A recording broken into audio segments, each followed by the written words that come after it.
Hello दोस्तों, मैं आपका बहुत बहुत स्वागत करता हूं आपके अपने channel Indian institute of stock market पर। आज हम बात करने वाले हैं कि एक बिगिनर को कैसे ट्रेड करना चाहिए। लोगों का नीचे कमेंट आने लगेगा, अरे सर बिगिनर तो बहुत छोटी सी चीज चली जाती है। तो यहाँ पे मैं उन बिगिनर की बात नहीं कर रहा हूँ जो पहली बार आके कॉल या पुट खरीदना सीखते हैं, नहीं, उनको तो ट्रेडिंग करना आता भी नहीं है। तो असली का बिगिनर है कौन? जो मार्केट में 6 महीने से साल भर से ज्यादा टिक लिया है विथ लेस कैपिटल, वो असली बिगिनर है। क्योंकि उसको अब आगे बहुत सारी चीजें सीखने की जरूरत है, तो वहां से मैं शुरू करने वाला हूँ। ये चीज का ध्यान रखें। यहाँ पे बिगिनर दो प्रकार के होते हैं। एक वो बिगिनर जिसको पता ही नहीं होता कि कॉल और पुट क्या होती है, तो उसकी बात नहीं कर रहा हूं मैं। जिसने ये सब सीख लिया है, अब उसको आगे कैसे फॉलो करना है, उसको फॉलो थ्रू कैसे मिलेगा। वो बढ़िया रफ्तार से चल रहा है, वो बढ़िया रफ्तार से चल रहा है, पर कभी प्लस बनाता है कभी माइनस बनाता है। नेट नेट में उसका मंथ ऑन मंथ लॉस होते चले जाता है आफ्टर गिविंग चार्जेस और ब्रोकरेज। तो वो एक अच्छे ट्रेडर की तरफ कैसे बढ़ सकता है, और उसने ऑप्शन बाइंग के अलावा कुछ और एक्सप्लोर नहीं किया है, तो उसकी बात कर रहा हूं मैं।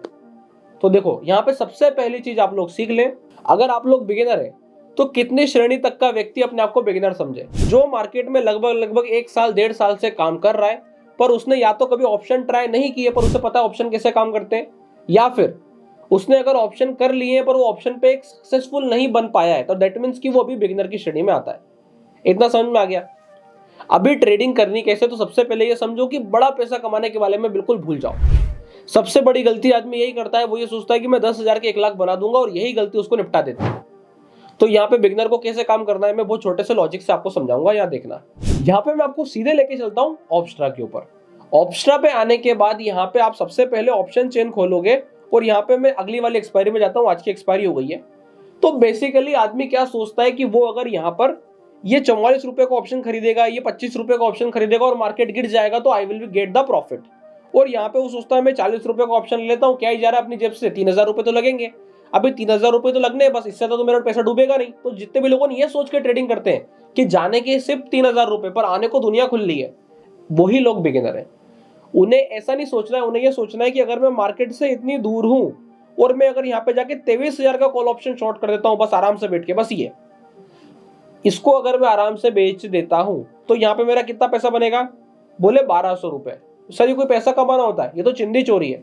चिंदी चोरी उनके लिए है जिन्होंने ये अमाउंट कैश में डिपॉजिट किया है। अगर आपने अपने अकाउंट में कुछ होल्डिंग्स बना रखी है और अगर आप उसको प्लेज करके फिर ऑप्शन ट्रेडिंग करने जा रहे हो, तो अब आप यहाँ पे अपना टारगेट समझ लो कि असली में आपका टारगेट है क्या। सबसे पहले मैं आपको सबसे छोटा टारगेट दे रहा हूँ। साल का आपको 20 से 25% बनाना है। आज की तारीख नोट डाउन कर लो, जिस दिन ये वीडियो डलेगी उस दिन से लगा कि आप 1 साल तक का अपना एक चार्ट बना लेना, अपने नोट्स में लिख लेना, अपने कैलेंडर में मार्क कर देना कि आज जो भी तारीख है XYZ, अगले 1 साल बाद 2025 XYZ, 2026 XYZ, मेरा जो मैं नेट रिटर्न कैलकुलेट करूंगा। सबसे बढ़िया तरीका, आप इसको 1 अप्रैल से फॉलो करना कि आज 1 अप्रैल 2025 है फॉर एग्जांपल, और 31 मार्च 2026 क्या मेरा रिटर्न 20% को पार करता है, इक्विटी को और ऑप्शन को मिला के। तो जितने भी लोगों का पार कर जाएगा वो मान के चलना कि they are doing very good. अब सवाल आ जाता है, सर मैंने 10,000 रुपए लगाए, तो 10,000 रुपए पे मैंने अगर 2,000 रुपए कमा लिए, इसका मतलब मैं तो अच्छा ट्रेडर हूं। तो बेवकूफी, कतई बेवकूफी। इन लोगों की मैं बात कर ही नहीं रहा हूं जो 10,000 और 20,000 और 50,000 से ऊपर नहीं सोचते।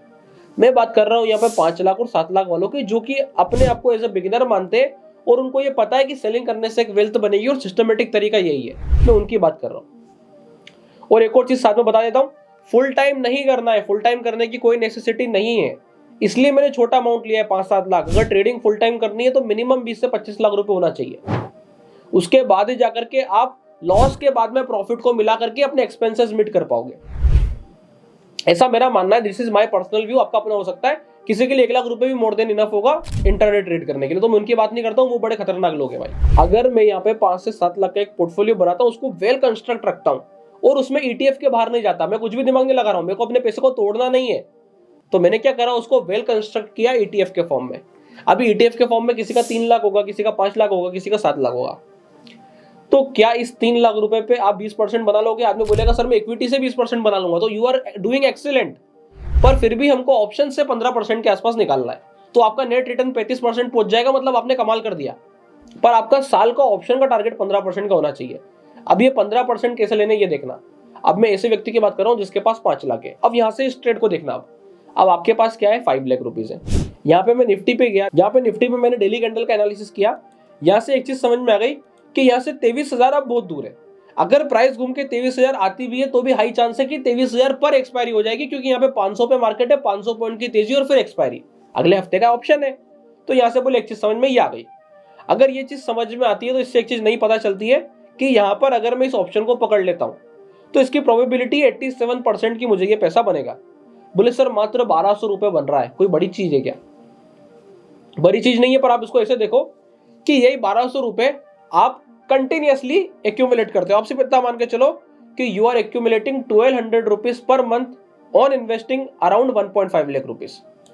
मतलब मैं 1200 रुपए हर हफ्ते कंसिस्टेंटली करता हूं, कंसिस्टेंटली, और 1.5 लाख रुपए महीना लगा करके। सुनना ध्यान से, मैं उनकी बात कर रहा हूं जिनके पास 3 लाख रुपए और उन्होंने अपना इक्विटी तो बनाई रखा है, वेल कंस्ट्रक्टेड पोर्टफोलियो है, प्लस वो 1200 रुपए हफ्ता निकालते हैं, कंटिन्यूअसली निकालते हैं, कंटिन्यूअसली, बस इतनी दूर का ऑप्शन बेच के। कभी 1200 निकलता है, कभी 700 निकलता है, कभी 800 निकलता है। तो बोले एवरेज पकड़ लेते हैं, तो आप ऐसा मान लो कि 1200 नहीं बनता है, सिर्फ 700 बनता है 1.5 लाख रुपए लगा के। ठीक, तो 3 लाख रुपए लगा के क्या 1400 बनेगा? अब 1400 मत मानो, आप मानो 3 लाख रुपए लगा के 1200 बनता है। अब तो ठीक है, क्योंकि मैं इसके साथ कॉल के साथ में पुट भी बेचूंगा तो और ज्यादा बनेगा। मैं मिनिमम लेके चल रहा हूं, अभी इंटू 52 हफ्ते बनता है, कितना हो गया 62,400। कैपिटल कितनी अज्यूम करी थी? कैपिटल अज्यूम करी थी हमने लगभग 3 लाख, और उसके ऊपर अगर आप नेट रिटर्न देखोगे तो कितना बन के आया 20.8%। मतलब मैं ये बोल रहा हूं आपसे कि अगर आप 1.5 लाख रुपए लगा के 1200 कमाते हो तो आपका रिटर्न 40% तक जाना चाहिए। फिर भी आप देखोगे सेबी की रिपोर्ट आती है 100 में से 93 लोगों लूज करते हैं। क्यों लूज करते हैं? ये माइंडसेट नहीं है। तो बिगिनर को ये वाला माइंडसेट बनाना पड़ेगा। समझ में आया? अब इसके बाद जब मैं इस चीज में मजबूत होते जाऊंगा और जब मैं यहाँ पे एनालिसिस करने में एक्सीलेंट हो जाऊंगा कि यहाँ पे मुझे ये अंदाजा है कि नीचे से पुट ऑप्शन 22,000 की भी बेची जा सकती है, तो अब ये गेम ऐसा दिखेगा। देखना आप ध्यान से, अब ये गेम ऐसा दिखने वाला है कि ये भी मैंने बेचा, बोले बहुत बढ़िया, और ये भी मैंने बेचा, बहुत बढ़िया। अब देखो मेरा मार्जिन मेरा उतना ही लगना है, मार्जिन में कोई बहुत अंतर नहीं पड़ेगा, मार्जिन मेरा उतना ही है। 3 का जो मार्जिन है उसमें कम में काम हो जाएगा। अब आप देखोगे नेट में, बोले क्या स्थिति, अभी 2400 हो गया। इसका मतलब अगर मैं 3 लाख रुपए इस्तेमाल करके दूर दूर से हेज खरीद लूं तो मैं बहुत इजीली 4,000 रुपए टच कर सकता हूं पर वीक। सर हमेशा सही नहीं होते, बहुत गलत कैलकुलेशन कर रहे हो आप, गलत भी होते हैं, मुझे पता है ये बहुत अच्छे से कि गलत होते हैं। तो गलत का सोल्यूशन यही है, 16 रुपए की कॉल बेची, 16 रुपए की पुट बेची एवरी वीक। ठीक, उसके बाद सुनना, डबल द स्टॉप लॉस, 16 का 32 कॉल काट दूंगा, 16 का 32 पुट काट दूंगा, दैट्स इट। तो सर अगर ऐसे में कॉल भी कट गई और पुट भी कट गई तो उस वाले हफ्ते मैंने नेट उतना ही नुकसान किया जितना मेरे को प्रॉफिट कमाना था, बस इससे ज्यादा नहीं। 16 का 32 कॉल कट, 16 का 32 पुट कट, बात खत्म। अगले हफ्ते की बात करेंगे, अगले हफ्ते फिर गुरुवार को ट्रेड बनाएंगे। बस अगर कोई कंसिस्टेंटली गुरुवार ये भी करेगा ना, और अगर वो फिर अपने आप को ये अज्यूम कर लेता है, सुनना ध्यान से, अगर वो अपने आप को ये अज्यूम कर लेता है कि मैं आधा सही आधा गलत होता हूं, तो वो भी वो 20% बना लेगा, क्योंकि हमने पहले ही पैसा कम जोड़ के चले थे। समझ में आया? मैंने ये बोला नहीं था कि आप पूरे 1400 और पूरे 2000 बनाओगे, मैंने तो आपको 700 पकड़ा था, आप तो 500 पकड़ लो। तो एक्चुअल गेम ये है। अब क्या इसको करने के लिए दिन भर सामने बैठने की जरूरत है? नहीं, सिर्फ और सिर्फ ब्रोकर्स पे अलर्ट लग जाते हैं। आपको क्या करना है, जो 16 रुपए की आपने कॉल ऑप्शन बेची उसका ब्रोकर पे अलर्ट लगा दो। कितने का? बोले अगर ये 16 का 25 हो जाए तो मेरे को अलर्ट आना चाहिए, उसके बाद में इसके ऊपर वॉचिंग रखूंगा, नहीं तो मुझे वॉचिंग भी नहीं रखनी। गुरुवार को ठीक 2 बजे 16 रुपए की कॉल बेच दी, 16 रुपए की पुट बेच दी अगले हफ्ते की, और अगले हफ्ते आके देखेंगे अगर एक कॉल ऑप्शन 25 टच करती है तो मैं एक्टिवली बैठा हूं, नहीं तो बाहर निकलूंगा। अच्छा ये सब मुझे कैश पे करना है क्या? बिल्कुल भी नहीं।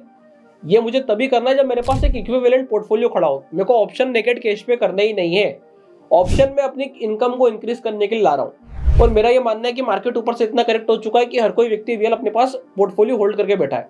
अब उसे सिर्फ प्लेज करके और सही समय पे सही दूरी से काम करना है। लास्ट का एक सवाल, सर जरूरी थोड़ी ना है कि 16 का ऑप्शन 32 होगा तो मैं काट लूंगा। किसी दिन इतना बड़ा गिफ्ट डाउन होगा कि 16 का ऑप्शन 200 खुल जाएगा।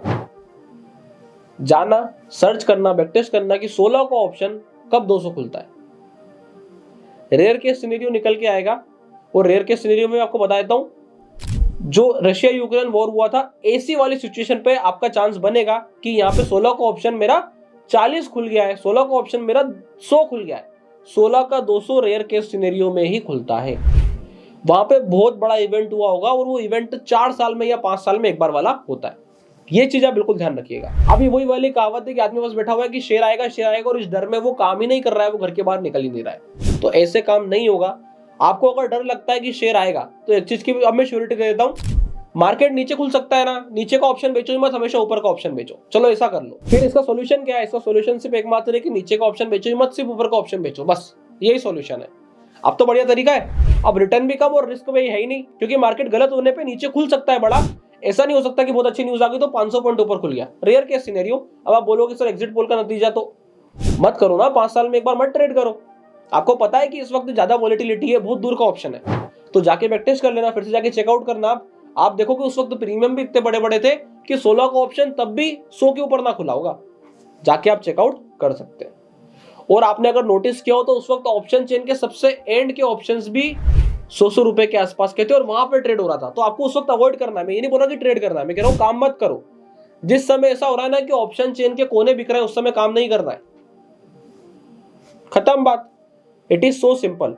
पर बाकी समय पर आप इसको अप्लाई करना, आप देखोगे कि it will work like wonders उन लोगों के लिए जो शांति से काम करना चाहते हैं और जिनको 4 लाख रुपए पे रोज का 1% चाहिए, या जिनको 4 लाख रुपए पे एटलीस्ट महीने का 2% चाहिए, 3% चाहिए, तो that will be very difficult. फिर उनको आना पड़ेगा मैदान में और फिर सिस्टमेटिक तरीके से काम करना पड़ेगा। समझ में आ गया होगा? मेरा मानना है आप लोगों को अच्छे से चीजें समझ में आई होगी, कैसे काम करा जाता है, क्या तरीका होता है, और एक बिगिनर को कैसे सोचना चाहिए।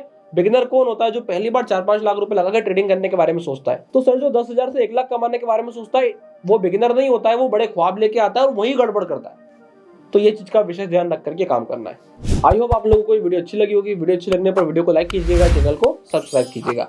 इसके अलावा अगर आप लोगों ने अभी तक अपना डीमैट अकाउंट नहीं खुलवाया है तो डिस्क्रिप्शन के नीचे लिंक मिल जाएगा, आप जाके अपना डीमैट अकाउंट ओपन करा सकते हैं। तब तक के लिए बहुत बहुत धन्यवाद।